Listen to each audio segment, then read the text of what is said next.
more important but risky one, so I'm excited. All right. Controversy on a Friday. I'm interested to see how many people stop by at this late I'm not hour. expecting as many, but you know, anyone who stops by, that'll be cool. Okay. We are live. We are live. Hello, everyone! It's Dylan from Yu-Gi-Oh! Everything, and welcome back to another Talkin' Yu-Gi-Oh! 7's Up. This time we are doing episode 49, a concert to remember. A shorter staff. We are live very late on a Friday night. It's much different than the time we usually go live, and that's because on Wednesday we were hit with pretty bad thunderstorms in the New Jersey area of the world, and we lost power. And we just could not get live. By the time we got power back, it was 10:30, and we were like, let's not even. That's when we took the picture of you guys in the Discord, of the one where they're playing guitars. Yeah, that's right. Yeah. That was a weird night. That was a weird night. But, you know, we're happy to be here. Obviously, it's not a full crew. It's just Pete and I. But, Pete, thank you so much for coming. Thank you for having me. And thank you guys all for coming because, you know, not expecting as many people. It's kind of an unscheduled, unplanned late-night stream. But that's why it is important to follow the Twitter in case we ever do have to reschedule. I will always post it on Twitter. I believe we've only missed 2 7's Ups.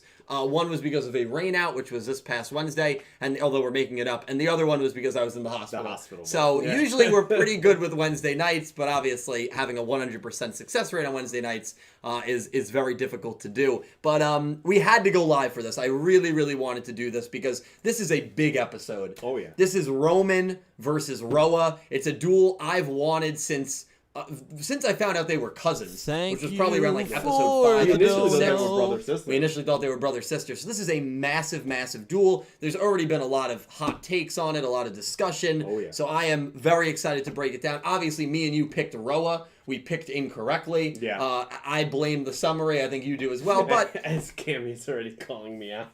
we picked incorrectly, and Nick T and Cal both picked right. And I know if Nick T and Cal were here, they would be ripping me apart. Oh, man, you betrayed the Roman Empire. I want to address that right off the bat because I know a lot of people are saying, yeah, how could you pick against Roman? Listen, I am as Roman Empire as anyone ever will be.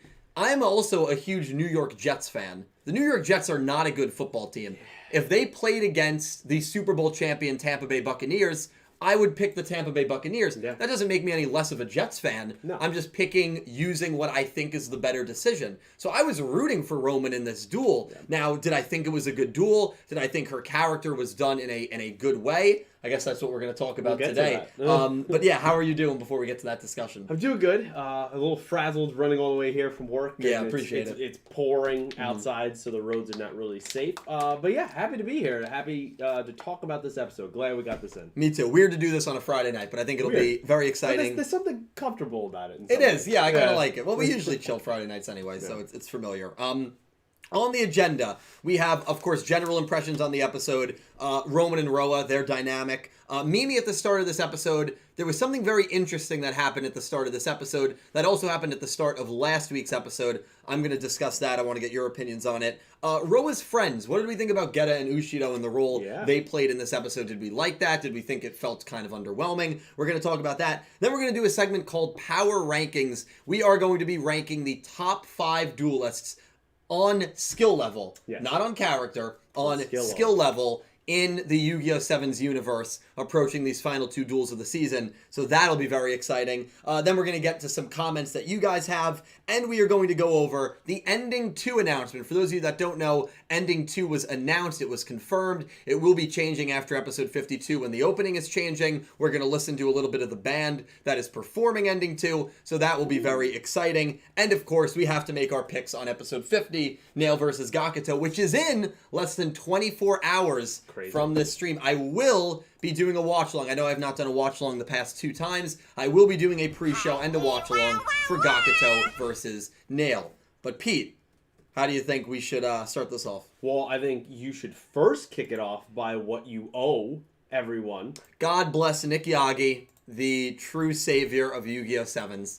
The Nick Yagi emote, which will be available to YouTube channel members and most likely to subs over on Twitch, should be done in the next 48 hours as well. That's so exciting. It's a laughing emote. I don't have a laughing emote right now, so to anyone who's a channel member, yeah, you'll have the Nick Yagi emote. I also want to thank Corundrum Crabble. It was before you came, upgrading to an Obelisk Blue channel member. That is amazing. Corundrum, thank you so much. And to everyone who super chatted or donated in the last stream. Big thank you to Sean Gilbride, Legendary Duels, Kaio Cesar Campos, Electric Kevin, Adola Burst, Nick Schoner, 15, Goosey Q, T Pink Staff, Jack Knight 21, Sin Cloud, Solid Snack, Entame, Dark Emperor J, and Limestone, and a special thank you to Xslayer 64, Drago 77 Blue, and Otis Cunningham, who all donated very large amounts. You guys are amazing. From the bottom of my heart, thank you so much for your incredible support. All I care about is you guys enjoying the show and being here. So to go above and beyond means the world. You guys rock. Thank you. Well, where do we start with this discussion? I guess we go to that beginning part of Mimi. Yeah, I guess we could start there. Let's start chronologically in the episode. Okay, we're going to start with Mimi. So there was something that was very fascinating before we get to the Romin Roa, which is obviously the meat of this episode. Mimi obviously confirms what we already know, that there's multiple notes going around, and whoever is orchestrating this tournament is doing it on multiple different facets. But multiple different fronts, right.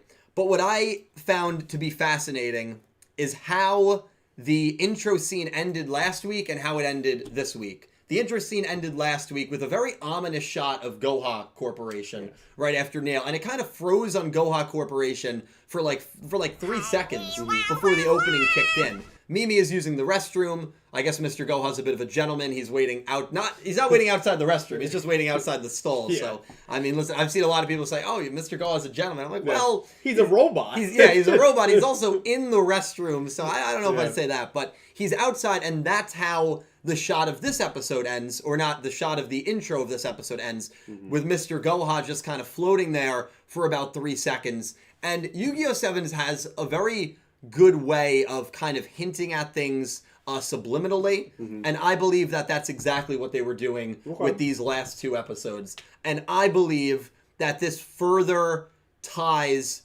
Mr. Goha, or someone close to Mr. Goha, to the person that is orchestrating this tournament. And I believe the person orchestrating this tournament, again, is that girl on the phone from episode 2. Yeah? I really do. I really do. And I think they are, and maybe I'm just being crazy, but I think they are subliminally hinting at that. Again, showing the Goha Corporation building before going to the opening sequence, and then showing Mr. Goha before going to the opening sequence. No dialogue and no music. You can rewatch the intro of 48 as well.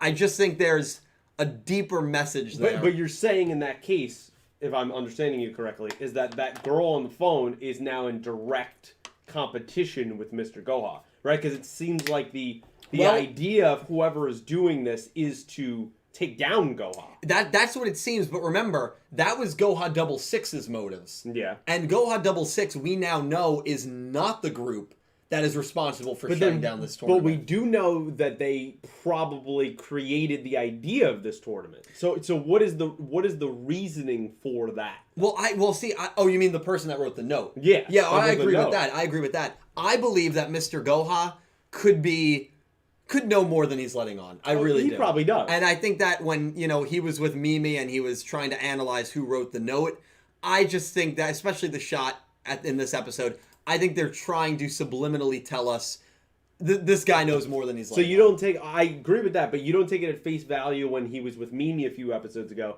and he said he had people working on it, of who Otis was in the first place, and then where the note comes from. So you're saying he's lying, right? He's lying. So he had an influence and a hand in making this note. I really do. I'm starting to believe that. Why lie to Mimi then when they seem to be tied together almost as like one organism? They do seem to be tied together, but I've got to be completely honest. With how Mimi has carried herself in that role, which I think we've discussed many times, has not been great. He would be very stupid to put all of his eggs in that basket. He'd be very stupid. Fair. And so Mimi, to me, is nothing more than a puppet and a pawn in his game.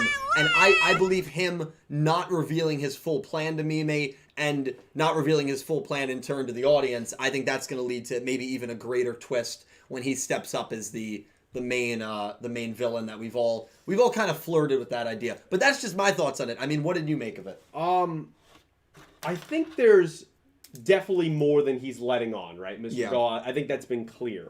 I'm just not convinced. I'm not a part of the theory that it's the little girl. Right, I know you don't. I really don't subscribe to that right now. That's fair. I do think Otis could have something to do with this. Yeah.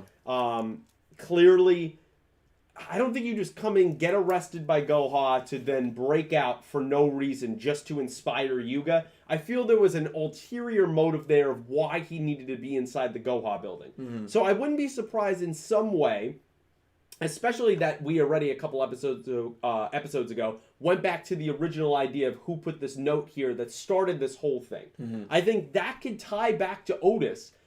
Is maybe he not as a good guy as we think he is, and he's really playing both sides of this war, this conflict that is going on? I think that's more of a possibility than this little girl or something else. I also would put some of my eggs in a basket of it's someone we haven't met, a group we haven't met, or some villain that they are setting up for this next season. I think that could be a great way to tie into the next season, to when we're getting to episode 66 at the end of next arc, next season. Introducing a new villain could work there. The only other option I can think of is it's also the alien group that somehow put it together. I don't buy into that, but that's another option. No, I'm not buying into that now. I do think there is aliens if they whatever we want to call them, point, the Kakos. I think they could come back in a more meaningful way than just being hosts and cannon fodder for the most part, or just road stops in our hero's journey. Yeah. But yeah, I'm not quite sure. I don't think it is Mr. Goha. The note looks like it's written by a 5-year-old girl. Right, but that could also be just a way to throw it off. I just think it's someone that we haven't met yet, and I think also Otis can factor in here more than he has let on. Because basically, if you think about it, he's told us almost nothing about what his purpose is, who he really is. Nothing. I can't fully trust him. No, I can't either. And we also can't underestimate the Otis factor here. Every time Otis is in an episode and we have a Sevens Up podcast, we all unanimously, I always get those words confused. Unanimously say he is the most fascinating and mysterious and almost like creepy character in the show. He is. Because we have no idea what he's doing. And then he disappears for 10 episodes and we just kind of forget about him. But he, I think, is going to have a pretty big influence going forward. Oh, yeah. I agree with that. He's the driving force of almost the entire show. Yeah. Even if it's in the background, everything that has happened, you could tie back to him in some way. Yeah, I completely agree with you. So, fascinating stuff there, guys. And, of course, let us know all your thoughts. I'm going to watch this episode before I go live tomorrow for the watch-along. I don't read comments live because it's too distracting for me, but I always read the comments back. So I always love hearing what you guys have to say. But, yeah, fascinating opening sequence here. Oh, yeah. Really liked it. I want to get into the main dish of the episode, if you will, between Roa and Romin, and I've got to start by saying that a little bit of a mini rant here. Ooh, okay. A little bit of a mini rant. I mean, obviously, I'm a big fan of Romin. Really? I like no way. merch store down below. Get yours today. Also, I believe it was Elaine that pointed out, because of this victory, you know what that means. Yes, I'm giving away 3 shirts. Yeah. It was 3, right? Yeah, So what I'm going to be doing, we're going to do that at the season finale. I'm going to be raffling off 3 shirts from the site. However, those 3 shirts can be any of the main 4. Doesn't have to be Romin. Doesn't have to be Romin. Yep. So, because there might be someone who prefers Yugioh to Romin or Gakuto to Romin. So, we have 4 shirts. We have Rookmania, yes, Road to Yugioh, and Best Boy Gakuto. Yeah. So you can see those designs. You can choose those designs. I'm giving away 3 shirts from my store on the season finale day, which will be June 18th, I believe. It'll be around I think so, that date. Right? So, it should be June 18th or whatever that Wednesday is. I'll check while you're looking. Yeah, we're going to raffle some items off, so you guys are amazing. And make sure you're playing in the Pick'em. I got to see if James Try, who is tied for you, picked Romin. Because if he did, James, you're in first place. And the winner is winning a brand new gaming console, which is the 19th. The 19th, June 19th. So make sure you mark that date. We're giving away 3 shirts to people who are here. So 19th is when the episode airs, technically 53. So it's for 52. It's for 52. Well, 52 is the 12th. So 16th, June 16th. June 16th. Yeah, 53. 19th is when the opening and endings change, which is exciting. The 16th. The 16th. So I gotta start with Romin here. I I've been in this community for a very long time. I've been pretty active in the community on the YouTubing platform for about 5 years now. Actually, Yu-Gi-Oh! Everything's 5-year anniversary will be in a month, so that's exciting, which is kind of scary and crazy to even fathom. I have to say, I have never in my life seen a character as under the microscope, as micro-analyzed as I have seen with Romin. And I think there's some legitimate complaints with Romin's character. I will admit that. But I think a lot of the complaints regarding Romin boil down to who she is. And she is the girl lead of Yu-Gi-Oh! Sevens. And we, for so long in the community, I'm guilty of it, have been very harsh on the writing team for their handling of girl characters in Yu-Gi-Oh! I've done a whole video on YUGIOHPICKEM, deserving better. I have a video on Yuzu coming out tomorrow. That rants tomorrow, so that'll be exciting. And so I think that there's extra pressure on the main girl lead for that reason. And I think there's more micro-analysis on the main girl lead. But let's just break it down what Romin has done. Right? She's defeated Gakuto, who has been undefeated since the show has since she beat Gakuto. People forget that. Gakuto's a good duelist. He's been undefeated since he lost to Romin in episode 9. And he's got a very big matchup coming up with Neil. We'll see how that ends. She's beaten Yugioh, which was a massive win for the girl. And she's beaten Roa. In 10 episodes, she has beaten our main lead and Roa, who is also a very formidable duelist. This is the first time in a Yu-Gi-Oh! Series that you can argue that the girl lead could be the #1 duelist in the power rankings. Not the best character, but the #1 duelist in terms of dueling ability and dueling skill. Even when Aki was at her peak, you'd be crazy to put her ahead of Yusei. Even when Yuzu was at her peak, you'd be crazy to put her ahead of Yuya or Akaba Reiji. You could make the case that Romin is the #1 skilled duelist right now in Yu-Gi-Oh! Sevens. You could make that case. Rook is undefeated, but who has Rook beaten? If you look at difficulty of opponents, which strength of schedule, that's something that you take into consideration. They both have beaten Yugioh. Name one character that's in the same class as a Roa. Name one character that Rook has beaten that's in the same class as a Gakuto. Because I can't do it. You want to put Yugioh there? Yoshio's not in the same class as a Roa or a Gakuto. You want to put Arai Arata there? Romin also beat Arai Arata. You want to put Brawn the Alien? Schrodinger the Cat? I mean, it's not even comparable that Romin has beaten more skilled opponents than Rook. So you could make the case that Romin is ahead of Rook in terms of the power rankings right now. I'm not saying that that's where I'd rank it. You could make that case. And I think that makes certain people, not everyone criticizing her character, obviously, certain people a little uncomfortable. Yeah. I saw a comment that was, I'm not going to say where it was. I'm sure, I know for a fact a few people have seen this comment that, the comment, end quote, Romin's only winning duels because of the, gender equality issues that are plaguing the world. You gotta love those. I'm like, I love that comment. I read that and I'm like, geez. And I've seen about 2 or 3 people say things along those sexism lines. And I get that it's difficult for some people to understand how a girl character can be at this level when for 20 years we've seen nothing but mistreatments from every girl character. But the fact is that if Romin looked like a Jack Atlas, there wouldn't be this much criticism around her. If she looked and acted like a Revolver, there wouldn't be this much criticism around her. If she looked like Akaba Reiji, who people forget would disappear for 50 episodes at a time in Arc 5 without dueling, there wouldn't be this much criticism. Romin is unfortunately under the very brutal microscope of people because she's the girl lead and because of how girls have been handled in Yu-Gi-Oh! For many, many years. And I want to preface, it's not everyone. There are some people that have really good criticism points when it comes to Romin's character. Yes. But I think... I've been one of those. You have been one of those, yes. Absolutely. But I think when a decent amount of people are bordering that line on sexism when it comes to Romin, I think it's very disgraceful and disappointing to see. And I do think that there is an extra amount of criticism on her sometimes unnecessarily, because she is the girl lead, and so she's under that microscope that a Revolver or a Kaito or an Akiba Reiji would not be under. If the rival beat the main protagonist and Gakuto and Roa, let's say Nail. If Nail beat those three characters, I don't think that there would be this much criticism regarding a character like Nail. That's just my opinion on it, though.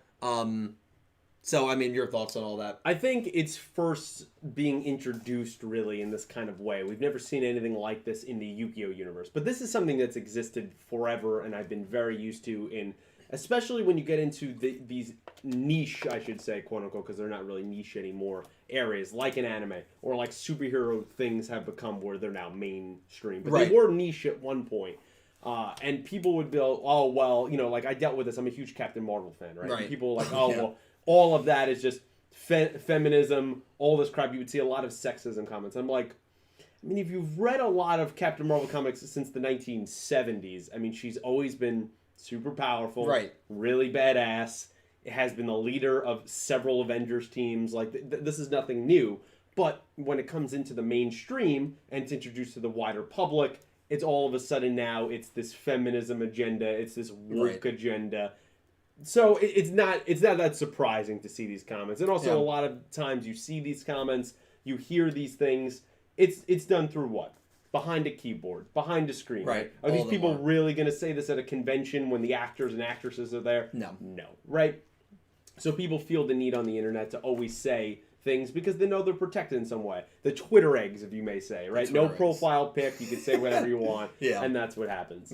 Not getting too much into the duel because we'll talk more about that, but I have loved Roman's character in a lot of ways. I have been one of those people that has been critical of the rage mode. Well, the berserk mode. Yeah, the berserk mode of what she did in the beginning. I didn't love that, not for her, but of the writing of that and what it does to her character, because I feel there's a drawback there of someone like me, and there's other people out there going, well, I want to see her win because it's her. And I think that monumental turn in, what was it, episode 40, when she beats Yuga, and we see it referenced here again with the Princess G stuff, she's clearly changed as a duelist and as a character. And I think now this is where she could really hit her stride.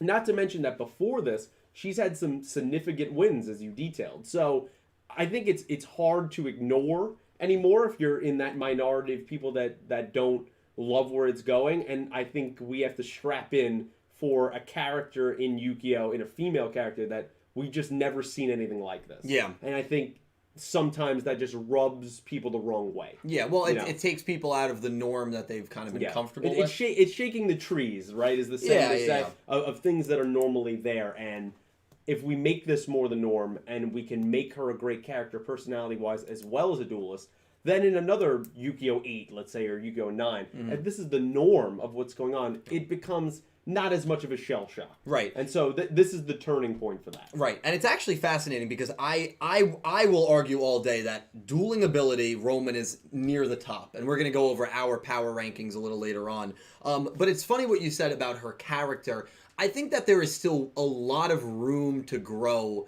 with her character. Oh, yeah. I actually think that her dueling ability and quality of wins is above where her character development is at to this point. Yes. Which is maybe a little bit of a criticism I would have with her. So that's something that, we can just kind of jump right into. I did just want to kind of give that rant there, defending the Roman Empire, as I'm always going to do. But I still, I'm not blindly defending it. I mean, I think what I'm saying is valid. Otherwise, I wouldn't be saying it. But you also gave some great thoughts on that.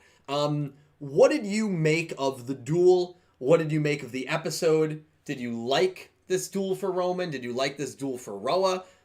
Just overall thoughts. I actually really like the duel. To me, this was one of the more fascinating duels we've had actually in a while. And this has been a really strong arc. But the back and forth of all the band members being there, of obviously two of the band members competing against each other, to play Miniscape in the middle of this, to have so many twists and turns. I mean, multiple times, especially the way Roman's deck is constructed and with Candy and all that stuff, is now we're losing life points, we're gaining life points, we're with the Romance pick, we purposely pay 500 life points. So there's so much up and down of it's hard to calculate, something predictable when you're going on of like, okay, well, they have this much, so if they attack here, they're going to probably lose. Because you don't know where that's going to go throughout the duel. And I think that keeps you on the edge of your seat and makes it very fascinating. And I love a lot of the character development in this episode, not really for Romin, but for Roa. Yeah. I think it was an excellent job where, am I a little disappointed we could get more to that he lost? Sure, we'll talk more about that. But I thought the great symbolism, one of the best moments of the episode, maybe the best for me, was he gets blasted by Romin. The mic flies off the stage, which that's a very cool animation thing and a good decision choice where every time he speaks and he's really going right at Romin, he always picks up the mic, right? So he's always in that mindset of being the singer, of being the lead frontman. So that's something you could easily in a show kind of forget and go, oh, well, it doesn't matter, like the crowd can hear him. But he's making sure the crowd is understanding all his quips that he says back to Romin. So I really like that. But when that gets knocked off the stage, he gets back up, and Romin, that's when she takes the shot at him of like, I figured out what is wrong with you. It's that you can't stand on the stage alone. I have Princess G, even if she's not here, she's here in spirit. And he tries to refute that, and he goes to grab the mic, and he realizes, and I think he says, oh, damn, or something like that, or damn it. And he realizes it's not there. And that symbolism of, like, you were trying to hide behind the mic as you always do, but you're really alone here. And then to have Geta and Ushiro come and show up there behind him, really, Roa kind of, if you think about it, didn't deserve that. No. Right? The way he's treated them, but for Geta to have such a loyalty to him, where he, I believe, also says, like, that idiot or whatever, and he runs down there. That's some loyalty. You could see there's some bro-ship between them. And to bring it back to the Mimi duel where we thought he was going to use the two cards, Invasion and the other one. And he sacrificed them. He brings it back to reemphasize that I do care about the two of you. And those two cards were used to bring back his ace, which he said represents him. So that symbolism I thought was fantastic. So that was the highlights for me. Really loved Roa's development, even in the loss. Yeah, so the way that I thought this episode and duel was going to play out, I was completely wrong. I thought Roa was going to win, and I thought Romin was going to shine by being the one to get through to Roa and help him see the error of his ways. Neither of those things happened, which I'm a little disappointed about the latter. Obviously, Romin winning, I'm completely fine with. I mean, I love Romin. So where do I start? The quality of Duel. This was the best quality of Duel a girl character in Yu-Gi-Oh! Has ever won, period. Damn. The Duel was fantastic. I would put this up there with like Aki Yusei round one, which I love, and a lot of people love in terms of dueling quality. But of course, Aki did not win the first time she met up with Yusei, and Romin won. So in terms of girl wins, this is probably the most impressive one for me in terms of enjoyment and dueling ability. The back and forth was wonderful. When Roa took his turn and Miniscape started playing, I'm like, all right, here we go. Roa's going to win. You thought it was over, and right? It's so fascinating to me that Roa's two best turns have come in duels that he's lost. His other great turn was when Miniscape played for the first time against Yuga at the end of the first arc in episode 13, and he ended up losing that duel to Yuga. Yeah. When he takes this turn and Miniscape plays, I'm like, man, this is a really good turn, and he ends up not finishing Romin off, and he ends up losing. But seeing Romin stand up after taking those shots, I really loved. And an unspoken thing that I also really liked in this episode is Romin being able to, I guess in a way, forgive and move on from how Roa treated her in the beginning. That wasn't even a plot point in this episode, which I hope they never bring up again. Because if that ends up being... the whole window scene? Yeah, where he, like, you know, kind of strong-armed her and threatened her and forced her to do these things where she's... Remember, she was a spy on Rook, Yuga, and Gakuto against her will, and that was all because of Roa's manipulation. But clearly, she's moved on from that. Yeah. Whether she's forgiven him or just said, this is who he is. She makes a comment I thought was interesting here at the end where she goes... I believe it was her, May was Roa, that goes, we haven't had a concert this good in a long time. Yeah. So I think that showed that all the issues we're seeing before this show started, there was some fracturing. Yeah. There was some issues with Geta and Yushiro and Roa and Romin, and now we're seeing maybe this has all made them stronger in 49 episodes to come back together and be great friends and family members going forward. Yeah, 100%. 100% agree. And it was Romin, yeah. And that was something that I really did like. And if you're not going to bring up the whole Roa, Romin, dispute in the past and the strong arming and everything. I hope they don't bring it up again, because then I'll look back at this duel and say, well, why didn't this get resolved when they fought face to face? So hopefully that plot point is kind of done with, and I'm fine with that. Romin again proves she is the only one that really understands Roa. She again proves that she's the only one that really can read Roa and see through his BS, which I love. Because I feel like when you're family, you can kind of get that, right? Like if your parents are having an off day or your siblings having an off day, you can kind of tell, right? And clearly they're cousins, but they're very close, at least in some regards. She's the only one that pierces that shell, right? When he puts out that sometimes fake self-confidence about himself to hide some insecurities he had. She's the only one that knows what to say that really like hits his heart. Right. So it makes sense because they're so close, because they grew up together. Yeah. But I like that dynamic that they have. She could call him out on his bullshit, basically. Yeah, exactly. And so I like that a lot. I was hoping she would kind of help Roa see his ways a little more. Roa kind of realized it on his own. To be honest, I thought it was, if I had any knock on the episode, I thought it was a little underwhelming the way that Geta and Ushido came back. I would have liked to see Roa maybe apologize. Yeah. And would have been nice. Yeah, and maybe take initiative there. I guess his apology was summoning those aces. Was summoning them and saying that how much he needs them, because he tries when they first come up of like, he tries to insult them of like, you know, oh, just stand there or whatever. But then he really realizes, all right, let me cut the shit. Like, I need to show. So I guess that's his way. That's his way of projecting his feelings because he's not great at that. Right. So I think that was the symbolism. But yeah, I would have liked to see maybe a genuine, actual apology. Yeah, which maybe we'll see beginning of next episode. I wouldn't count on it. I wouldn't either. I really wouldn't. And that's what makes him such a a guy that you just want to strangle in the best sort of way. But yeah, no, I love the episode. This to me is one of the best dueling qualities we've seen in all of Sevens. Yeah, that miniscape was great. Yeah, every time miniscape hits, my God. it's so it was good. just awesome seeing them go back and forth and jabbing each other with their words. I thought that was great. The stadium aspect too, I really loved. Really loved that. The field spell was perfect. I don't know what to make of the Princess G stuff. Really? So you didn't love it? No, I didn't mind it. It felt to me like it was slightly out of place that she was kind of commenting on it and watching from that pier. I don't know. Maybe it's just because I've been burned in Yu-Gi-Oh! Before by characters that I thought were like, oh, they're so wholesome. Do you get any sense of a potential, like, weird motivation from Princess G here? Or do you think she's completely genuine? Not currently. I think she's actually genuine. Okay. I think it's way more genuine than Otis. And the reason why I'm comparing those is because Otis gave his card to a person in the crowd, ended up being Yuga. Yeah. Right? Sevens Road Magician. That's the same exact thing with the Prima Gitarna that Princess G did for Romin, basically. That's where that card ended up. Right. And I just think her intentions are a lot more wholesome than Otis's potentially can be. Yeah. Which is probably obvious for most people. But no, I think this is a big deal. It's the finals. It's available on all devices. She's watching it on her phone. And I think one day they are clearly going to duel, but I think it's just going to be because she really does see potential in Romin to be like the next almost heir, per se, to something that she's doing. That very well. Yeah. Because I could see Sevens, they've treated their characters, especially their core four, so well. I'm going to give you two options right here for graduation duels, for like ceremonial duels for each character, like a final win. Like for the end of the show? Yeah, for the end of the show. Romin's, I could see being against Princess G. Definitely. Beating Princess G, that's her final duel, her final big win. And Rook's against his sister.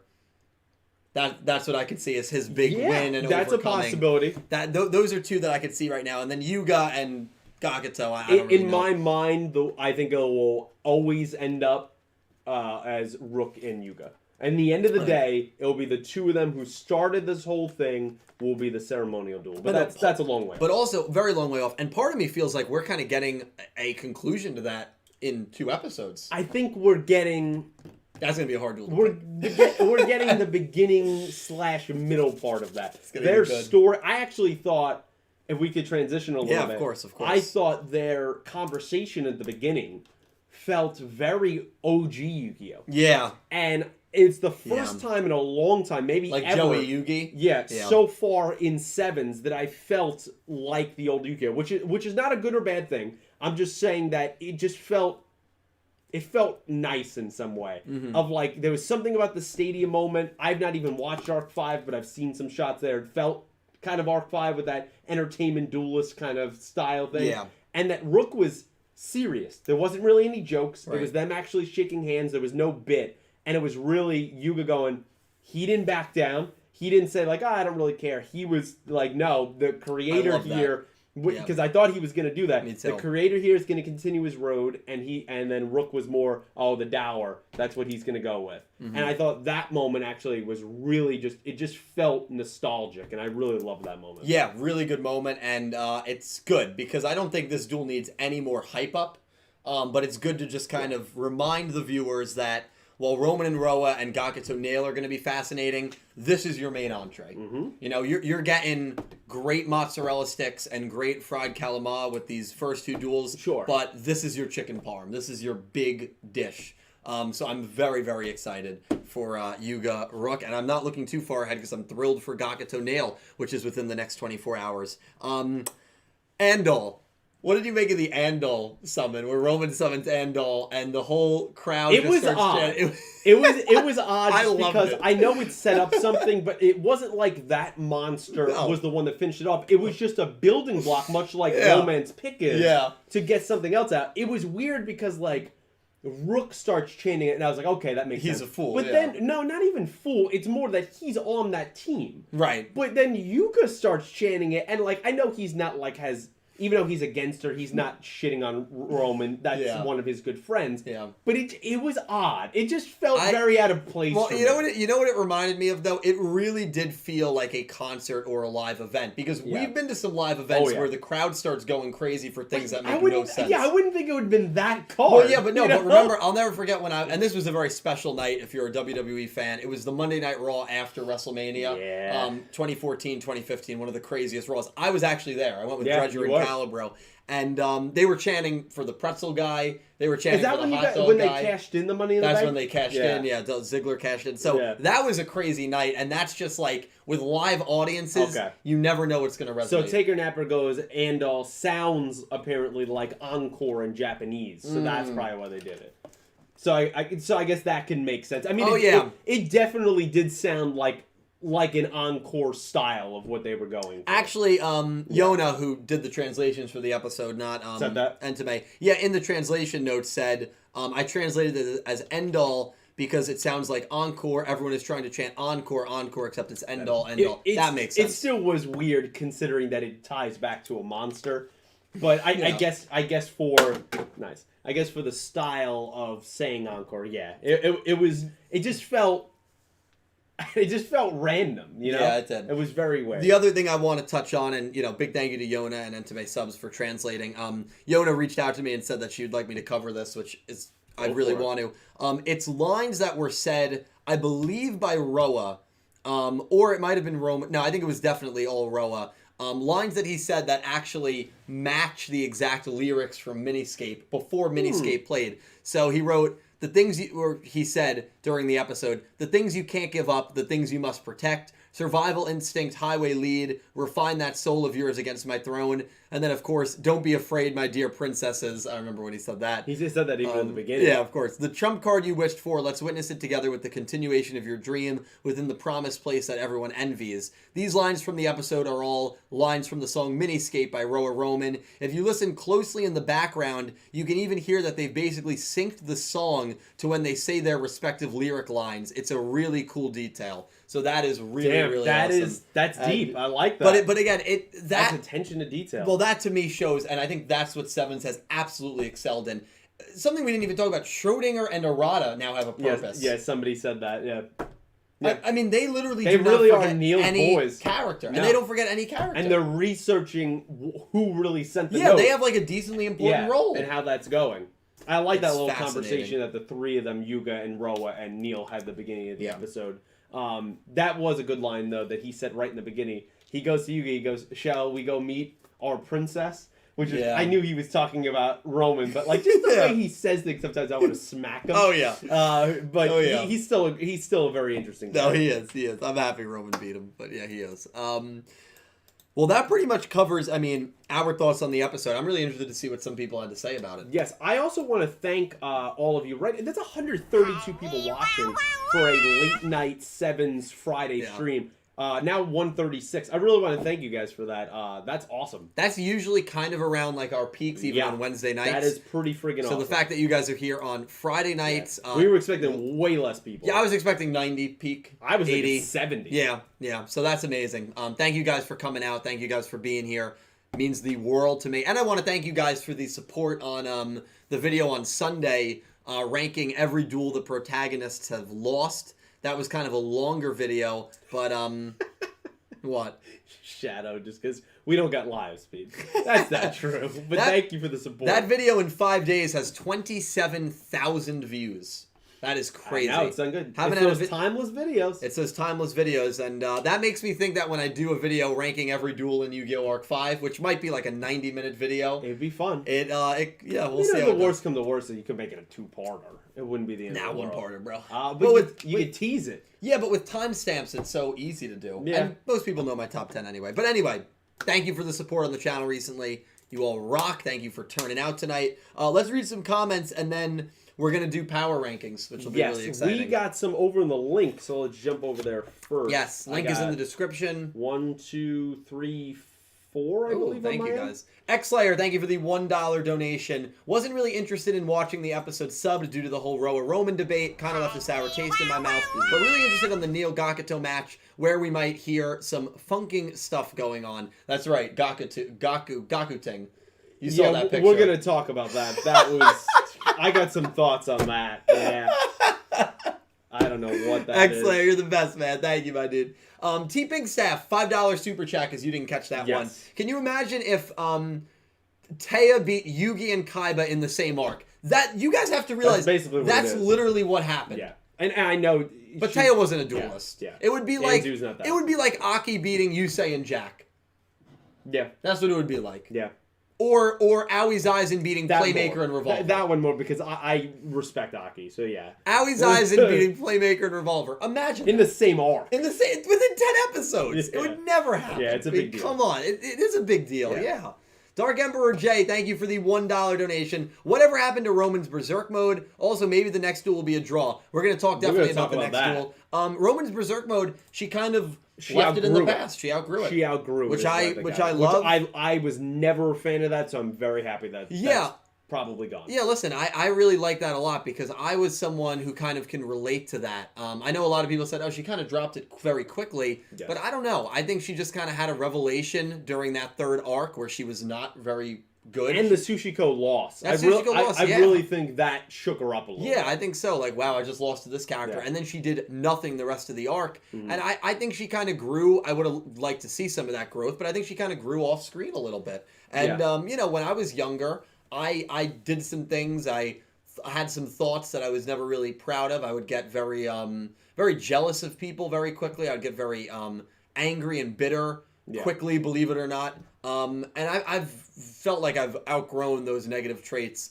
and it just kind of happened. I don't know when it happened. You have to remember, these characters at the end of the day are 11. They're very young, so like, these kind of changes can just happen. I don't think it's too unnatural. I think that, the Princess G stuff of, like, she was going to quit, and then that inspired her to keep rush dueling. Remember, she heard the Princess G piano. The OST in this episode was fantastic. Some of Roman's terms with the piano melody where she's summoning Kanri D. And I love how we know she's getting a new ace, right? Kanri D. She's getting a new ace, and that's not the monster that finishes off the duel.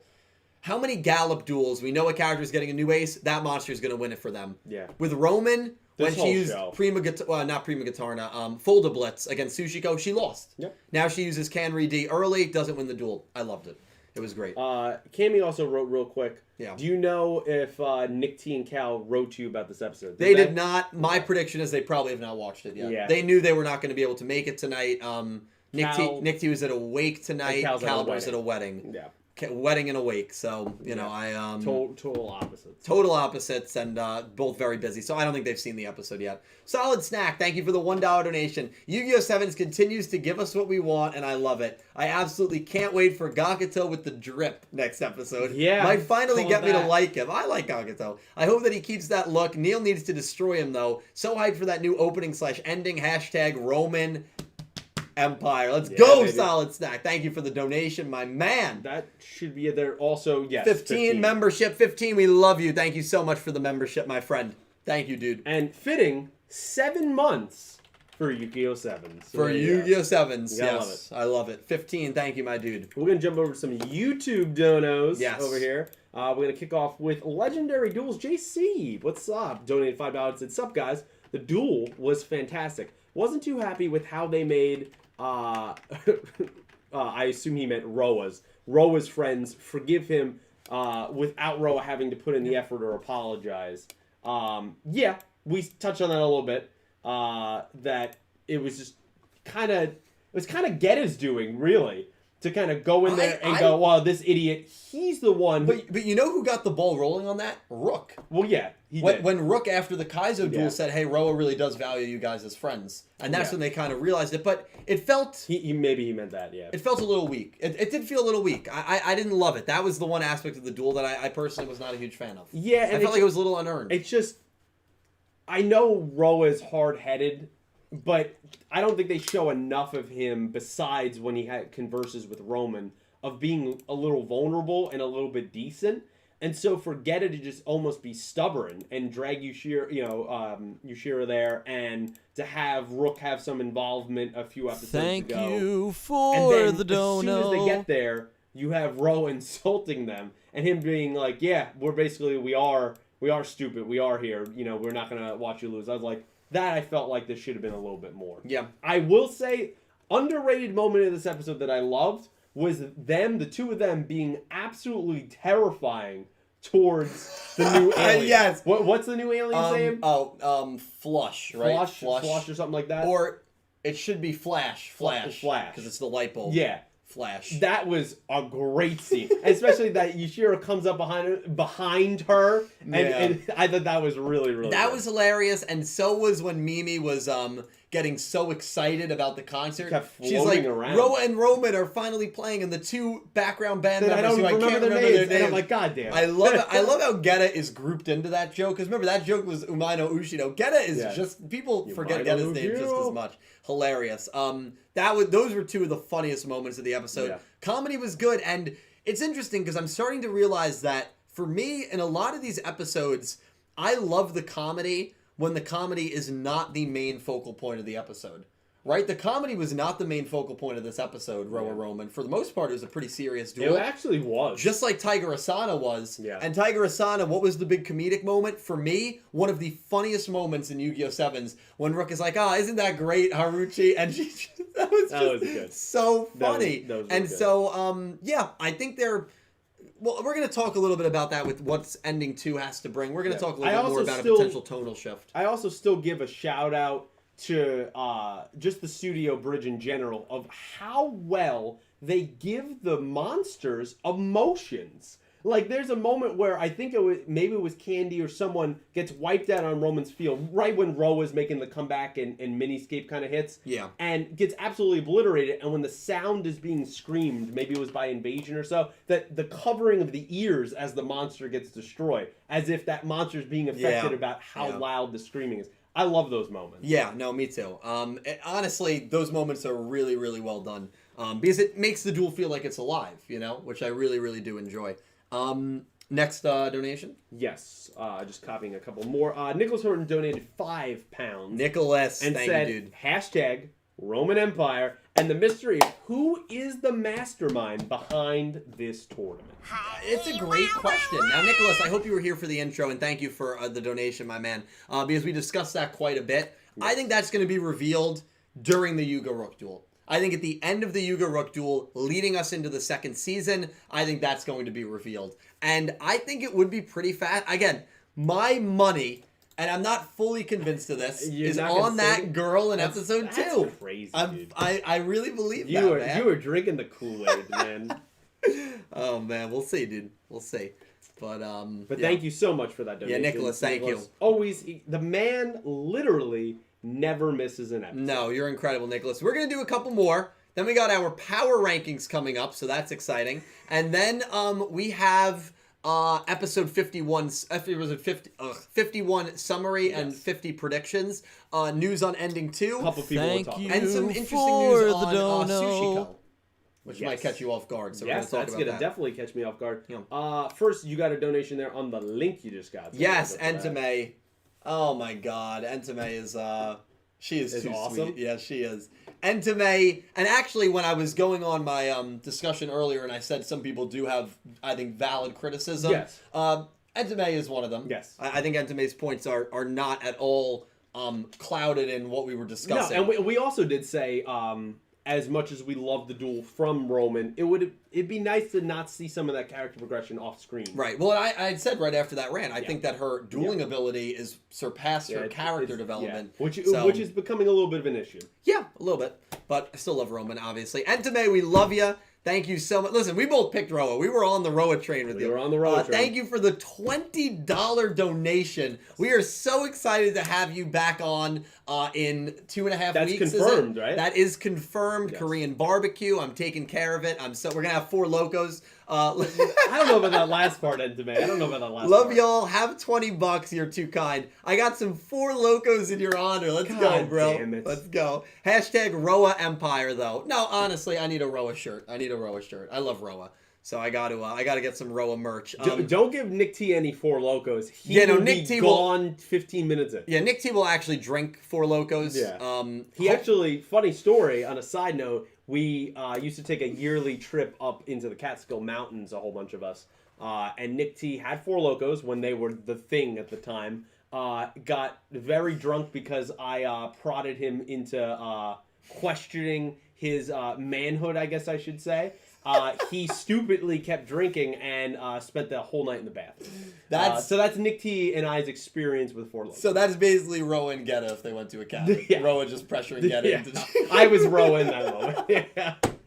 I love it. Entame, you were too kind. We are so excited to have you on again in 2.5 weeks. And once again, thank you to the wonderful team of Entame subs. Yes, incredible people. Awesome. Entame, Yona, and everyone else who works for that sub team. Entame, you're the best. Goose 777 Yu-Gi-Oh 7 $7.77 donation. Roa versus Romin was such a good duel. I love the dueling quality. Love the growth of what's good. Love the growth. What's good? Cosmic duo Pete and Dylan. Romin, I'm glad she conquered that side of her and is strong enough to help Roa. Excited for the duels to come. Yugioh versus Rook is a duel that's going to be hype. I'm excited for Neil Gakuto, but Yugioh Rook is going to be amazing. And Romin, I'm happy she's conquered that berserk side of her using the help of Princess G. I would have liked to see her help Roa a little more. I mean, it's once again stated that she's one of the only people that can pierce the veil, as you said, of Roa, but I would have liked to see her maybe reach out a little more. In the next arc, we're getting that more, and I think, like I said, that comment of them saying that they haven't played a good concert that well in a while, I think that is foreshadowing of all of us now are back together in a strong way. Yeah. Of not just staying together because, we play music well. It's more that, hey, we appreciate each other's company. Well, and the other thing is, what I love about Romin's motivations in this duel, very early on, it's just simple as, I have to win. My team needs me to win. Yeah. And I think that just shows how, sometimes that's all it can be to have motivation to do good. Absolutely. You got you got on the line. It's not only for you, but it's for Gakuto and Rook, 2 of your best friends as well. So I liked it. Kind of simple, but I liked it. And I know Rook wants to win, right? So that's why he's really cheering Romin on. But I do like the little bit of support. I felt like it was a little deeper than that in this episode of Gakuto doubting it and go, no, she's going to win. I like that a lot. I like that confidence he had in her. Remember, Rook and Romin butted heads for the longest time. I shouted this out maybe 10 or so episodes ago as a criticism that I didn't like that those characters didn't spend as much time together and have meaningful moments beside bickering. It seems we might be turning the corner a little bit with that. Yeah. I'm really excited for Gakuto, Neil. I am. It's going to be good. I'm excited to see how this arc ends. Yeah, absolutely. we're going to do 2 or 3 more donations. Yes. And then we are going to get to our power rankings, which will be exciting. That should be very exciting. Yes. So... Maddie, Adolaburst is here, donated $3. Maddie, what's going on, man? Hope you and Pete are doing well yes, tonight. Yes, we are. Maddie, I hope you're doing well. Yes, Love Maddie. you, dude. Enjoy the upcoming weekend. Thank you. You're not working right now. I think he is. But thank you for the donation, Maddie. You're the best. Thank you. T-Pink Staff donated another $10 and said, do you think there's a reason that Mr. Goha needs a human body and he can't just have a robot body for himself? Also, I just got my vaccine shot in my arm. Hurts like hell. You got your first shot 2 days ago. Yeah, it does hurt a lot. It makes your muscle very sore. But thankfully, I'm coming out of it a couple days later. And people say it subsides after a few days. So you could look forward to that. Yeah, that's interesting. Because why can't Mr. Goha just be all of a robot kind of drone-like body? So, I believe... I believe it's for the looks. You think so? I believe it's for the looks. I believe that... I don't think he needs it to survive. I think he needs it to thrive. Yeah, but... Okay, I like that. But is it really for the looks? Because in front of the normal staff, he never takes off that mask, right? So people could just think, oh, there's a person under that. But it's really the entirety of a robot. You could hide a robot in that cape that he has, that long outfit. So... that is fascinating of why almost like a parasite does he need to have a host to live. Maybe he's like a vampire robot where he gets power from draining humans. Yeah, maybe. It's more... I don't know. I don't know fascinating. Why that exists. That is actually a very fascinating question. I'm going to have to think about that. Yeah, I never thought about it. I never really thought about that question. why does he need a person? Yeah, because Kaizo had a robot body. He can just make himself a robot body. Yeah, that was creepy when he had that robot body. Yeah, his facial expressions. Oh, I still see them in my sleep. When I close my eyes, I see that Kaizo smile. They spend extra money animating that. Just think about that. Studio Bridge. Think about that. I want you guys to be real happy with yourself for that. Big Steph, thank you for the very generous donation, my friend. What was the thing that Nick T said that he didn't love how they animated this arc, and then we said the money went into that Kaizo face? Yeah. Oh, it was the I forget what duel it was, but yeah, no, it was one of them. It was one of them, definitely. Do you want to stop there, or you want to do one more? One more. Kaio donated $2 and said, "I didn't catch the episode, so I will not watch it now." Well, Kaio, you could always, I assume you're gone by now, you could always watch the VOD later. The episode is up, I believe, on a few sites, including the Entame Tumblr. You can always get it from the Entame Tumblr. Yeah, so it is definitely there. Watch it. It's a pretty damn good episode. You don't have to see any porn ads on the side of the websites if you go to Entame subs. So, those are something. But thank you for stopping by real quick. We appreciate it. Thank you. All right. This is going to be a fun segment. This is going to be a very fun segment. Pete, are you ready for this, dude? I am ready, dude. Have you been thinking long and hard? I've been thinking long and hard about this segment. Is it... So we're doing based on pure dueling we are doing prowess. We are doing our power rankings based on pure dueling prowess. Not character. Okay. Dueling abilities. Pete, who are you putting at number 5? At number 5, so we're starting worst to first. Yes. Do you want me to go first?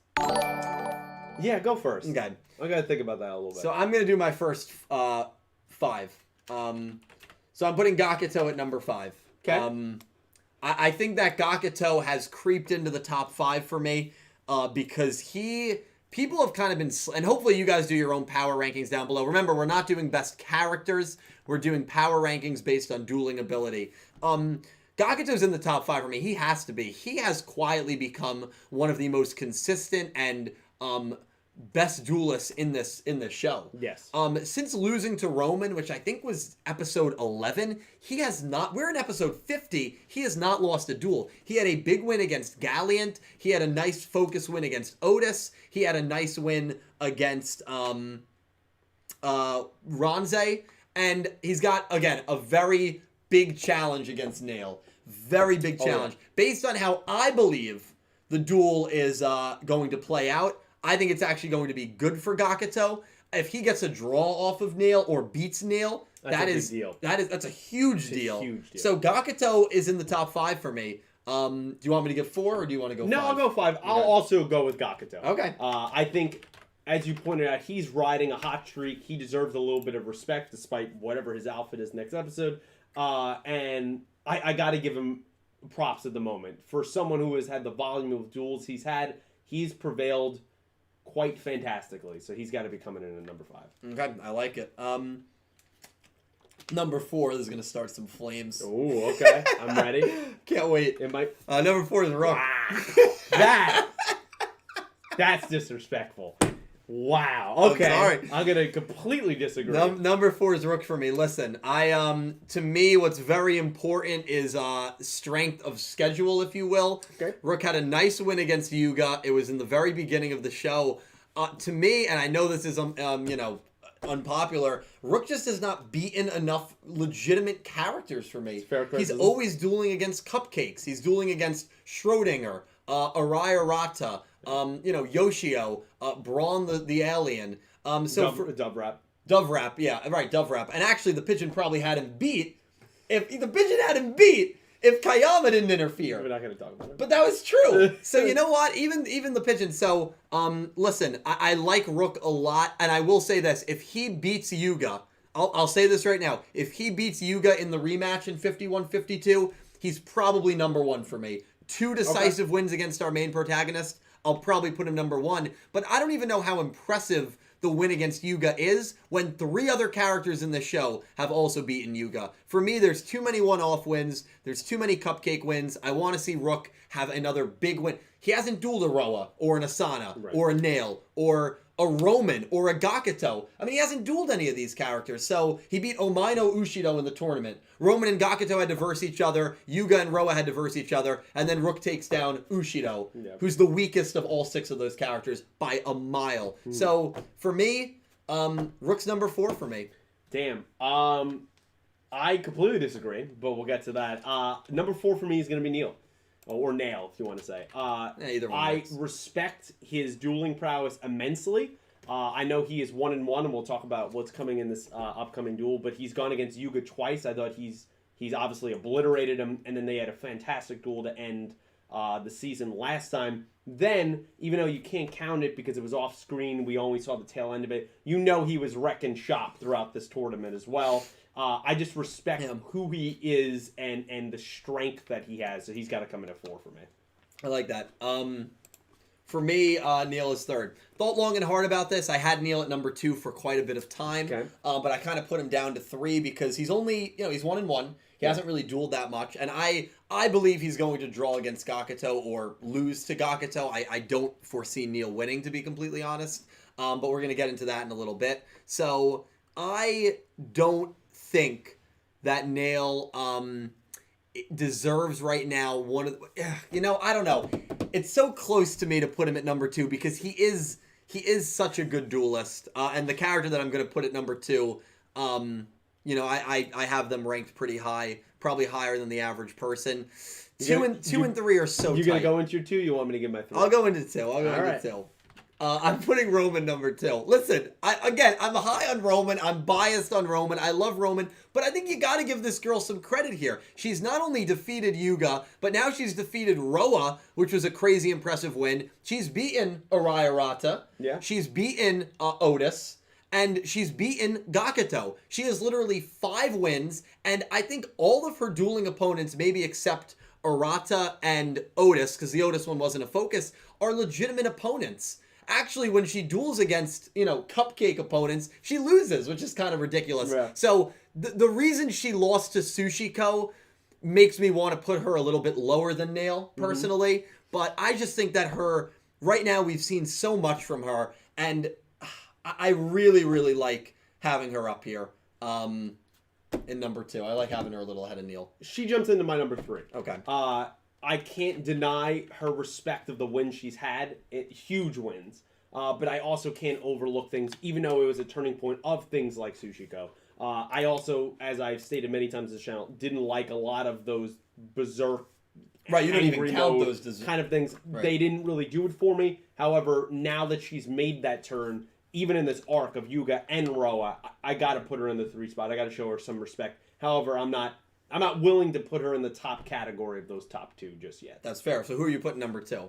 Number 2 for me is Yugioh. There's no way that he's had some losses to huge opponents, but you have to factor in those are losses. even though they were arc kind of villains in Nail, in Asana, and stuff like that. But beating Roa and having the kind of coming back to beat Asana, coming back to beat Nail, I think those were huge wins. And he's clearly demonstrated time and time again, he knows how to get himself out of tough holes. He's adaptable when he loses. He knows how to come back around and change his strategy, and he's got to get the respect for me, especially as the creator of Rush Duels and the one who you could say has the most ingenuity out of the whole group. Fair. And so number one, I can imagine who it is. It's got to be Rook. I'm sorry. I am sorry. You could argue all day long about his strength of opponents. Fair. But as I will say in sports or anything else, even if you want to argue that, until that character loses and is not undefeated, they are number one. He has not lost. Every single person, including himself, that has stood in his way, he's beat. And so until he loses, whether it's to Yuga coming up or another time, he is not getting removed from that number one spot. He has to be number one. It's blasphemy to say he is not. Well, listen.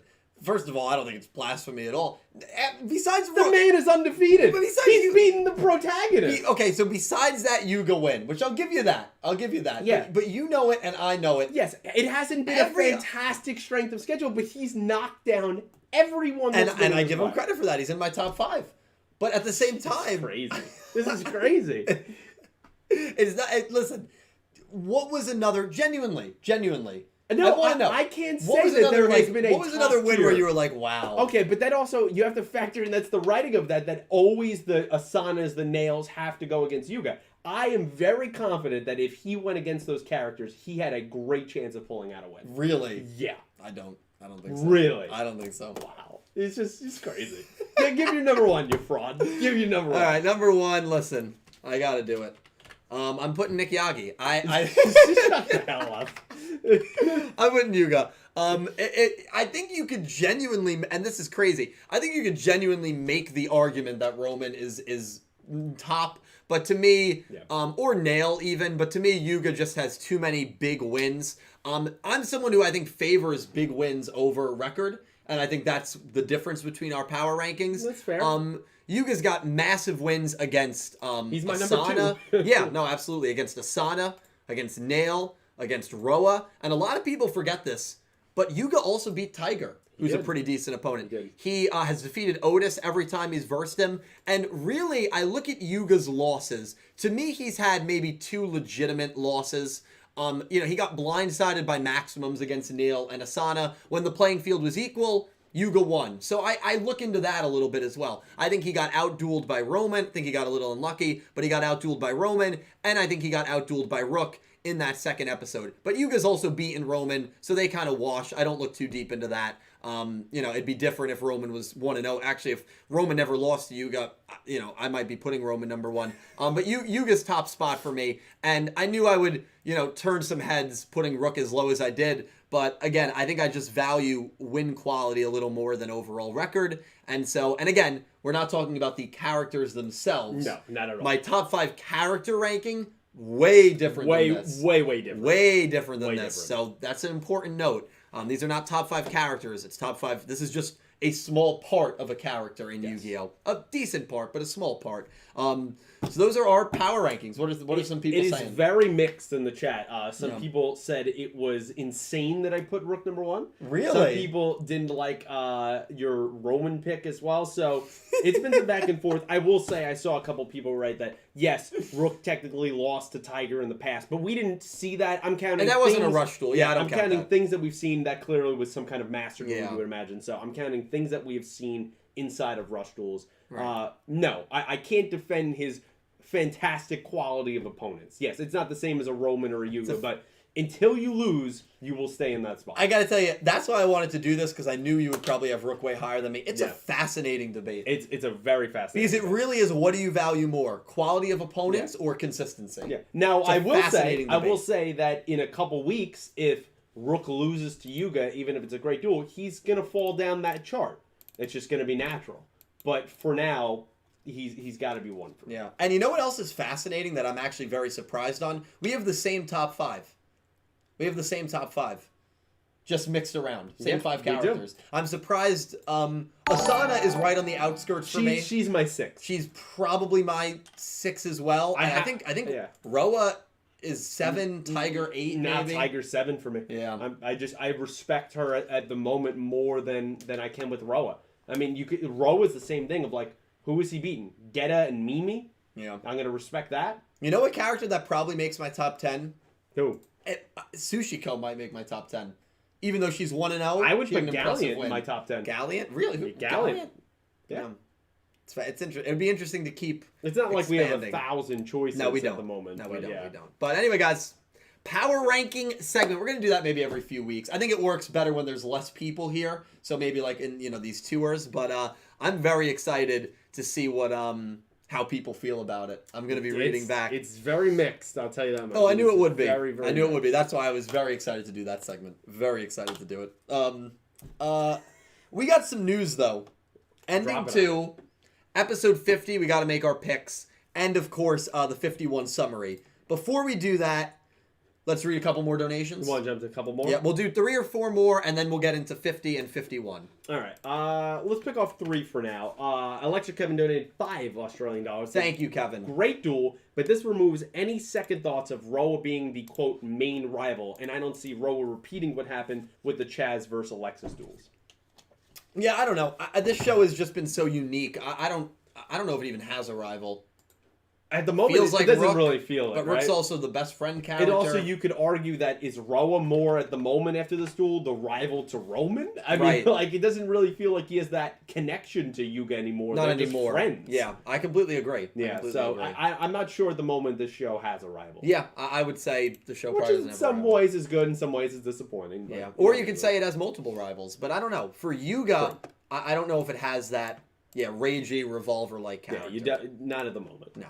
But thank you. Goose donated $5. Goose! Thank you, Kevin. Thank you, Goose. And he said, can you get it? Yeah. Sending positive vibes and kindness to everyone. And remember to keep things PG, positively. You always Goose. had to remember, but yes, thank you very much, Goose. We greatly appreciate that. And yes, keep Love up you, the Goose. good vibes coming for everyone. Goose. Thank you, Goose. And it's the weekend, people, for most of you here in the United States. Happy Memorial Day weekend. Happy Memorial Day. And we'll do one more for the moment. Nick Schoner donated $5. Said, "Hi guys, love the concert duel, and do you guys think that Nail will tribute or new Max against Gakuto? And liked how Sevens, you think who will win? I guess in the end." That I guess we could handle more next week when we're kind of finishing up the tournament. But yeah, do I think there will be a new Max or kind of tribute kind of something against Nail? I don't. I honestly doubt he's going to use his maximum. You don't think Neil will? I think there's Oh, a way I think because Neil will. Gakuto doesn't have one. I don't know if he's going to do that. I just don't know. I could see you can't see him being like Mr. like fair of it. Like, oh, I'm not going to use that because it kind of puts you at a serious advantage. I don't think so. I think it would actually be great if he uses it and then Gakuto is able to still get a result off of him. I think that would be great. I mean, people have talked about that. Does Gakuto have some kind of anti-maximum? I guess we'll find out. Yeah. But I don't know. I wouldn't be surprised if he used it. I would love to see it. It's probably my favorite monster in the show. He's been so using far. it all tournament He has been against people who don't have maximum. But now this is something that matters. We're actually watching. That's you know true. what I mean? So I guess we'll see. That's true. It'll be exciting. But I don't think anything new. We have a lot coming up on that duel, so Yeah. stay tuned, Nick. But thank you, my man. Thank you. All right, one more, and then we'll do. You want to do one 50. more? Yeah. I just want to shout out one more. Phantom Vaporeon. Welcome to Cycler Red. Thank you for joining that. Phantom Vaporeon, thank you for becoming a channel member. You have those emotes, Nick Yagi emote coming soon. I believe you have access to the Discord as well. So if you go to the channel post, you should see the link there. But yeah, Phantom Vaporeon, thank you so much for your support. All right, so we are getting to the spoilery part. Yes. What do you want to touch on first? The ending 2 news or the episode and the picks? Let's do ending 2 news. Okay, ending 2 news. So let me get this up. It's a possibility, I guess, right?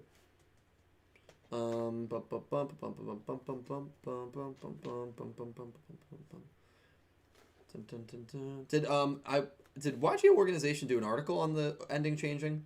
Yes, they did. Okay, so we got some news on the new ending starting soon. It seems we're going for more bite, both with the... never mind. That was worded very weird on the article. Sevens will be getting a new ending theme starting June 20th titled Never Looking Back. Okay. It is being performed by Shizokuname, a Japanese indie band consisting of 5 members. And here's the comment from the band. Yu-Gi-Oh! Has a special place among our generation. We used to watch the various Yu-Gi-Oh! Shows when we were younger, and there isn't a single person on the band who hasn't played the Yu-Gi-Oh! Card game. This is interesting. The song has themes of frustration and hope, and we like to think it perfectly shows our love for Yu-Gi-Oh! Please listen to it. So a single member of the band hasn't? They all have. They all have played the game. Okay, they all have. Frustration and hope. I've got to ask, because we know that the opening is definitely going to be more rock, potentially borderline metal. Yeah. Do we think there might be a tonal shift coming up in this next arc? I know we've talked about it a lot. Have your opinions, and we both dismissed that immediately. We're like, no. Based on hearing that, frustration and hope, do you think we're getting a tonal shift? Well, let me throw this back at you. How drastic of a tonal shift? Give me a You want me to go first on this? Give me a rating. Give me some multiple choice of how far 1 through 10 I think this is gonna go. 10 being like extremely changed, 1 being nothing. 10 being like extremely serious to the Yes. point where like duels become life or death weekly, Yeah. and 1 being a point where it doesn't change at all. Yeah. You want me to give my ranking? No, give me some parameters here. Give me something through something, like 1 through 3, like where I think it's gonna go there. Yeah, where you want me to go? Yeah. I think that we're gonna see 3 to 5. Okay. So I believe after hearing this that there will be a bit of a tonal shift, a small tonal shift. Mm-hmm. It's not going to reach Zexal 2 levels, because as soon as people saw, I guess, the word frustration, a lot of people were tweeting at me saying this is going to be like Zexal 2. A lot of people forget Zexal 1 had some pretty insane characters like Quattro, like Tron. They had some pretty twisted characters in Zexal 1. Sevens doesn't have characters like that. They don't have Demented, a Spectre from Vrains. They don't have characters like that. So I don't think we're going to get that sort of insane shift. But I do think what we are going to see with I think there will be a little bit of a shift. I think the show is going to get a little less reliant on the comedic tropes. Okay. And I think we've already began to see that. Asana Tiger was not driven by comedy. No. Serious stuff in the past. Right. Romin and Roa was not mainly driven by comedy. Nope. Those were back-to-back serious duels. And so I think that's going to be the trend going forward into the second season. I think we're still going to have comedy. I just don't think there's going to be as many duels and episodes that purely rely on comedy. Ranzei Rinosuke, pure comedy. Yes. Schrodinger Rook, you could argue, pure comedy. Rook versus, a lot of Rook duels, but Rook versus the Pigeon, mostly pure comedy. Those were episodes that relied on comedy fully as the main focal point. I think those episodes are going to be lessened. I think we've already started to see that. I think Gakuto, well, actually, with Gakuting, I don't know if that'll be the case, but I think we're going to see that, and I think we're going to get a little more serious. I don't think we're ever going to have a duel that is life or death. No. Although some would argue Rook versus Rook was that, but I don't think we are ever going to get to those levels. I don't think we need to. But what do you think? Do you think we're going to see a change? I'm in the 3 to 5 range as well. That's Okay. exactly what I was going to say. I do think it is going to get a little bit more serious. We're just never going to get to the like life and death brain style that was almost every week for a while. Yeah, right? it was every week. Yeah. This show, there's no way in the world this show is doing that. However, I do think these last few episodes, as you said, do show that we can still do some comedy, but we do want to go to a little bit more serious themes. The character dynamics between each other. That's what I've argued and had some criticism of. Needs to be a little bit more serious to build up those relationships. I think that is what to come. It's not going to be a drastic change, but a little bit more. Whereas we go and we growth into the second season, we're changing everything up. Now maybe the villain is a little bit more defined as an actual villain and a little bit more serious. We're going to get a little bit more serious. Not dark, but some serious tones, I do believe that will happen. Yep, I completely agree with you guys, and I want to play a little bit of sound from this artist. So they only have one song, I believe. This is what it sounds like. It sounds like Youth Sake, the guy that did the Sevens opening.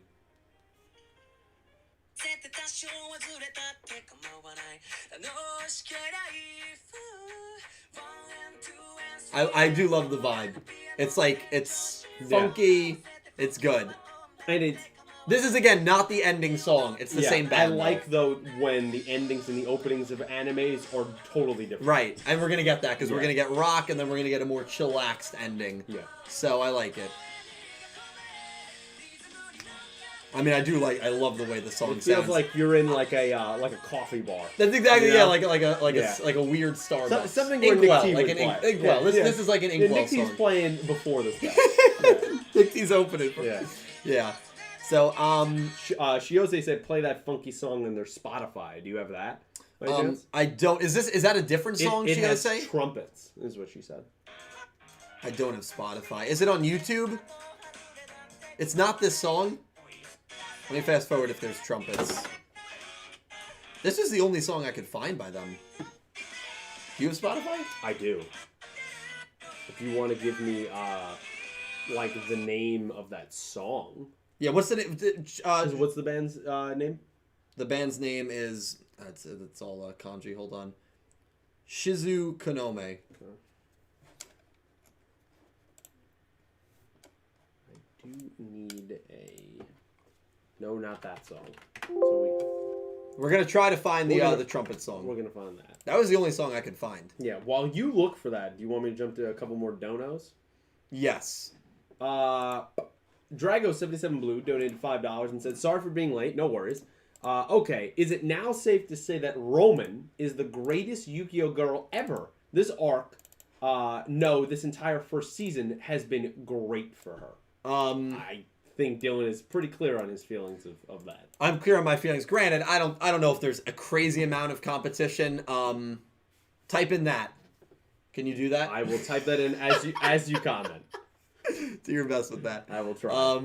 Listen, first of all, Drago, I gave you a special thank you for all the crazy donations you did in the last on the last episode of this podcast. Yeah, Romin is the dueling ability wise, I think she's the best girl in the franchise. I think when Sevens is said and done, you might have a case where like two of the best girls are from this show. I think Asana, especially beating Tiger, I think she's going to be pretty prevalent going forward.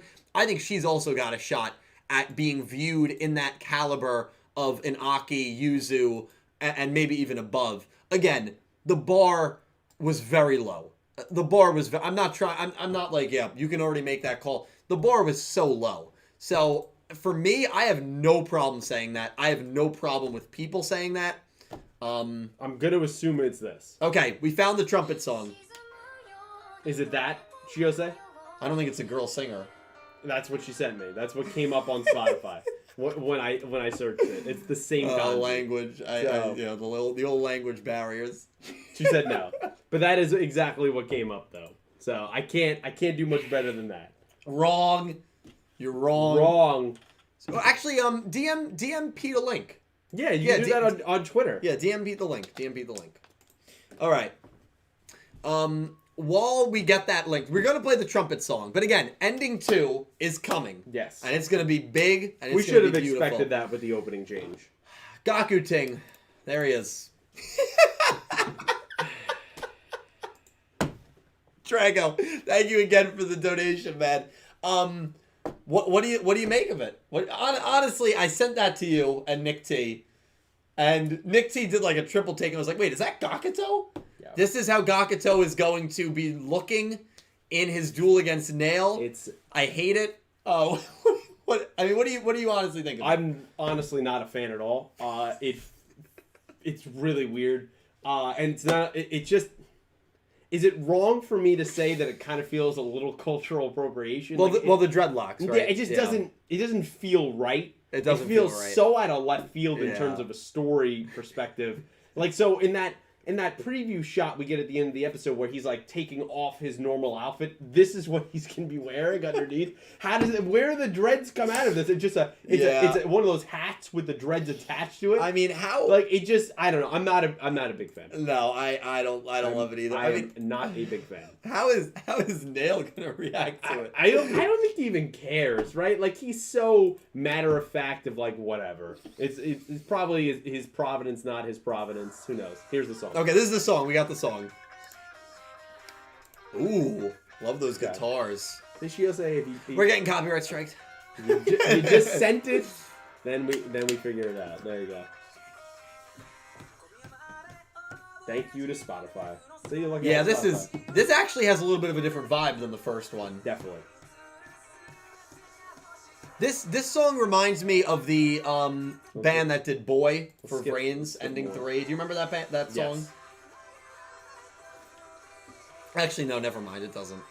Only the intro part did. Where are the trumpets? I know. That's what I'm looking for. Now, I can't play the whole song. Now, if Ending 2 doesn't have trumpets, I'm going to be very upset. So, Shiose, you better hope they have trumpets. Oh, there's the trumpets. There you go. All right. That is Let's enough before we get go. copyrighted. Let's go. It is lit, man. Ending 2, I can't wait. I think opening 2 we're gonna get rock. Ending 2 we're gonna get like a funky beat. I like that. Thank you. So excited. That's all right. This channel is basically copy strike everything, so it's all good. This channel's dead. Now the video on Sunday might have resurrected the channel. It could have 28K in 5 days. Momentarily. Right. In another week, it's over. Yeah. Switching back to this. Yeah, I don't. If you want to bring that back up, a couple of people said, "Could you make it a little bit bigger?" Oh yeah. If you want to talk, I'll. What is going on over here? Where am I? Here? Yeah. What is going on? What is that? You know, look at the bling that he's wearing around his neck. Yeah. I don't know. It just I'm not. I can't say there's drip here. I don't feel this. Especially Gakuto is like the most straight arrow you could find. This is the character that's getting the supposed drip. I don't know. Yeah, I'm not a huge fan. Well, let me read you the article. During the Rush Duel tournament, Gakuto undergoes a major transformation. Let's do an analysis of his shocking new style. Hey everybody, let's go at it. Full body, come on, come on. This is Gakuto's answer to his comrades Ranze and Rinosuke, who thought he didn't care. It's a corny gag of rap-style rhymes and flashy, gaudy clothes. He's decided to introduce the modern form of the style in order to carry the pride as the next head of the Sogetsu style. Even the strongest foe, Neil, is at a loss for words. However, the endgame of the duel turns into an explosive wave of battle. The normally stoic and deadpan Neil is completely flabbergasted. However, as the battle rages on, he sees Gakuto as adhering to the true path of the Sogetsu style, allowing him to understand what it really means. Who will be the winner in the clash between these two? So he did it because Ranze and Rinosuke see him as too much of a straight arrow, so he's trying to change his image. Like that's why he did this? Yeah, I don't know. It's a weird. Shiose feels like everyone who says Gakuto has drip actually has no idea. Yeah, right? Like it doesn't even fit his character, right? Like it just. And now it's a fun meme. You got the drip. That's what I think about. Yeah, Dylan and I. It's an inside joke there. VR chat. But maybe coming soon. Maybe. But yeah, I don't know. I'm not feeling it. I'm just not feeling it. I like Gakuto normally as he is. Even changing that outfit that fits more of his... This is just... Do you want to know my opinions on it? A lot, actually. Yeah, it's ridiculous. I'll be completely okay with it. I'll be completely okay with it if by the end of the duel he realizes, like, all right, yeah, this isn't me. Like, what am I doing? Like, this is not who I am. If this is permanent, I'm gonna hate it. This better be a one-off joke. Yeah. This better not be a permanent thing. I think it will be. It better be, because I've actually really enjoyed Gakuto's character so far. I hope this doesn't stay. God, what if he starts rapping? I might mute it. It's a possibility. I might mute it. Yes or no? Do you think he's gonna rap in this duel? I think he will. There's no way. I think he's gonna start rapping. He's gonna rap his moves? I think he's gonna start rapping. Do you think he's gonna say the word yo? don't forget to drop the Right. I think, yeah. No. No, There's no way. This is bad. Dude, I have some issues with this. It's when you showed that image, I was like, I thought you were effing with us. I was like, there's no way. I thought it was like a fan edit, right? Ooh, yeah. I'm just taking it in. It's it's not. We could say Yugioh Sevens is different. They are different. Yeah, not. You can't even call this man a gangster. He's a pretender. No, I mean it's bad. You can't take this man seriously. This man. I mean, if I feel like let me put this into perspective. I feel like if I did this for a Sevens Up stream, I feel like that would be the end of Yu-Gi-Oh! Everything. I mean, I don't think it would be because like a lot of people view you as a clown on here, so I think. But I feel like it's just there's like, I don't know. To me, like I feel like there's something to be like. I feel like it's offensive. Am I wrong? It's definitely offensive. Feel that way? It's definitely offensive. I see when Shadow says y'all different. I always think of that Caleb City video. Y'all different. Y'all different. Yeah, like that's exactly what it feels like. Yeah, it's odd. Yeah. It's a weird. Staring at it does not make me enjoy it anymore. It doesn't make me. Yeah, it doesn't make me. Look, he's got like a bandana tied around his knee, like he's a gang member. Like what actually is that around his chest? Is he wearing a Goha? Is there a Goha fan on his hat? I think so. What, yeah. What is he doing? I don't know. What is he doing? He's got the one glove on his right hand. I mean, like, so fascinated to see how the dub is going to handle it. I imagine, yeah, it's probably a reference in some type of way. Oh, it could just be a G for Gakuto. Yeah, it could be. We'll also read the show notes when this comes out. Terrible. Yeah, it's something. It's something. Well, oh God, You're speechless. Yeah, I have nothing to say. God, I'm gonna have to react. And Nicholas Horton, that image of Gakuto, I thought it was a new girl, a Sevens girl character being introduced. That tells you right there all you need to know. The dono. I just, yeah, I guess we'll have to see it in live motion of the gimmick of that. We'll read the show notes when it comes out, but yeah, that's it's fascinating. It is. It's fascinating. Well, we got to make our predictions. I know, dude. You ready for this? Taker Napper says, make it a bet. If this outfit shows up again, then Dylan has to wear it the next 7 months. No, not doing that bet. No, I'm not doing that bet. Moving on. Not doing that. You almost had him. Almost had it. Let's go. So Entame donated through the link, so we always prioritize the link donos. Thank you, Entame. Thank you for the $1 donation. Gakuto's new outfit is so, well, it's offensive and in bad taste. Extremely so with the dreads, too. Yeah, I mean, I think it's some cultural appropriation. Yeah, which is what you said that immediately. Yeah, I don't disagree. It's an odd choice. Yeah, it's for a very, I feel in a lot of ways, progressive show. Yeah, it's really weird. Yeah, it's weird. Really weird.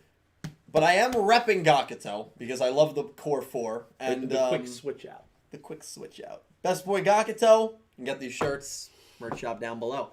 And this one, I believe. Look at that. Yeah, I got him on the back. Look at that. We got Gakuto on the front and back. You know what I mean? It's a front and back kind of guy. All right, chat. Time for picks. Yes. I think it is fair to read out the summary. Absolutely. Before we jump into that. So listen loud and proud. Remember, you guys always have up until the moment of the duel, unlike us, to make your picks, to change your picks, to do whatever you got to do. We don't. We pick them in about 3 minutes. Yeah, beautiful. And we can't change it after that. Can't change it after that. Episode 50, Gakuting. The second match of the finalists is between Gakuto and Nail. Gakuto thought that Ranze left the Neo Shingetsu style behind because he wasn't good enough. In order to fight against the formidable Nail, Gakuto has evolved his style into the progressive Sugetsu style. The key of this style is Gakuting, which I believe is rap. Yeah. But I guess we'll see about that. Cast, Yuga, Rook, Gakuto, Romin, Roa, Nail, Sebastian, Schrodinger, Arai, Geta, Ushido, Ranze, Rinosuke, Flash, Secretary. And that is the episode 50 summary. We also have the episode 51 summary. Hate when summaries do this. but the episode 51 summary does spoil. Well, it doesn't fully spoil, but I think it indicates pretty heavily the outcome of this duel. So, if you don't want to know, this might be the end for you. Episode 51, Road versus Dower, which I love that, by the way. Yeah. Both Luke and Yuga's teams currently have the same amount of points. Luke and Yuga will now duel against each other in order to claim the King of Duels title. So, that is 51, which is really, really exciting. Yeah. I'm excited. Yeah, read that one more time for the people out there. 51. I exit out of it. 51. Road versus Door. Both Luke and Yuga's teams currently have the same amount of points. Yeah. Luke and Yuga will now duel against each other in order to claim the King of Duels title. I think that kind of... Do you have your pick? Kind of tips the hand, yeah. All right, we'll text it on 3, 2, 1. We're gonna do it to each other? Just to each other. I just wrote here, yeah. Ready? When you are. Yeah. Oh, let me type it out. 3, 2, 1, send. Okay. Yep, we're in the same boat. So Calibro and Nick T have made their picks. Calibro has picked Neil. He has. Calibro has picked Neil. Pete, who are you picking in this one? I am taking draw no result, which I would have never thought. I mean, it clearly seemed the way things have going out that it was going to be Nail, but I think 51 pretty much spoils what's going to happen because weirdly, and we haven't talked about this, it seems that in the finals, the rules have changed, and now you don't get 7 points to win and lose 7 points. You just get the 7 points, right? Right. So now with that being said, there's no way if they're tied already that they go into it tied if one of them wins. Right. So they have to draw no result. That's which is it's probably going to be a draw. But yeah, that's what I'm picking. So Nick T has also picked Neil. Wow, okay, so we're split. So we are split because I am going with you, and I am picking draw no result. Disappointed at the summary for kind of outright hinting that it was going to be a draw. Jinochi dies. Jinochi dies, yeah. The Falcon dies on the battlefield. Yeah. And the reason I'm a little disappointed is because I was going with draw no result the minute I saw these points tied at 770. Yeah. Because I know that the winner is going to have 777, of course. Yes. It makes too much sense. But not only that, before this summary came out, I was like, oh, this is going to be a draw. Because there's no way going into Yuga versus Rook that one of them is going to have more points than the other. How does that work? Let's say Neil wins this duel and his team has more points. Then Rook wins and they draw? Right. Or Gakuto wins this duel, then Yuga wins and they draw? Right. No. It takes the suspense out of it. No, they have to be tied. The only way we get tied is with a draw no result. Nick T and Cal did not give their reasonings for picking Neil, but they went with Neil.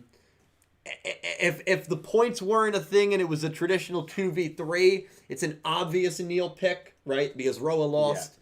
But I believe that we are going to go with a draw no results here. I just think it's too obvious, and I think that that's exactly what we're gonna have here. I think the summary kind of hints at it, and I think that we are good to go. Yeah, draw no result, and it'll be a great result for Gakuto. Yeah, It's unfortunate that they really did spoil that. I hate when the hand gets tipped there and it takes a lot of the suspense out. That being said, I'm still very fascinated to see how it's going to end in a draw. And yeah. Gakuto's new character and nice. And Neil reacting to it. That gives me fascination. I'm also fascinated of just our side characters on the sidelines, what they're going to be saying leading up to the finale that we're getting here. Yeah, well, and how will Gakuto get over Yugioh Dragon? That's also fascinating, right? People called that out a few episodes ago. Maybe he has an anti-maximum card. You could be right. If this is really going... And I will be doing a watch-along. If this will be going to a draw, Gakuto is going to get a draw off of a very strong duelist who is using a maximum, and he isn't. This is going to be a fantastic result for Gakuto. And I am really, really excited for that. Yeah, I 100% agree. Yeah, so... it'll be very, very fascinating to see, but I'm very excited. And, yeah, that's the thing. If Gakuto wins or if, Nail wins, then the other character is just winning to get a draw. It just doesn't make sense. Yeah. And then one team will be at 777. Doesn't make sense. Doesn't work for me. So I think draw no result.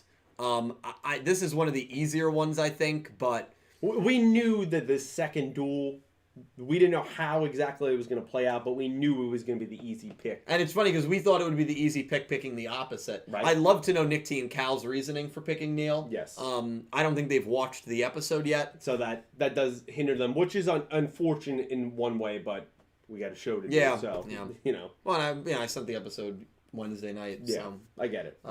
Maybe they have, and maybe they still feel Neil is gonna pull it out. And you know, it's fascinating because normally you without the points being a factor, you would be picking Neil. Roman just beat Roa. Yeah. Neil beats Gakuto. I'm very just.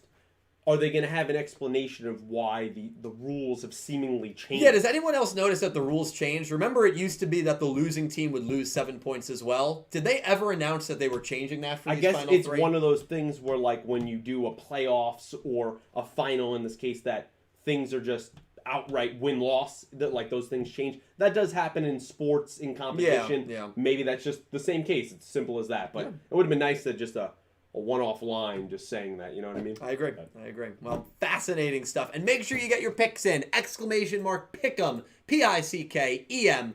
Get your picks in. The winner is winning a PlayStation 5, Nintendo Switch. Yeah, or a console of your choice. Or an Xbox, whatever that new one is. I don't play Xbox. I mean, it's a crazy prize. We can only give it away because of the generosity that you guys show talking Yu-Gi-Oh! Sevens Up every single week. Do we have some more donations? We got one more to round out the Beautiful. night at the moment, and that comes from Legendary Duels donating another $5 and saying, hold on, let's not lose hope on my boy Rook. If Roman could beat Yuga, then so can Rook. # Team Rook for life. If Roman can beat Yuga, then well, Rook already has. And you know what? I'll say, saying again. If Rook beats Yuga again, he will skyrocket. He'll probably is he number one for you? He's number one.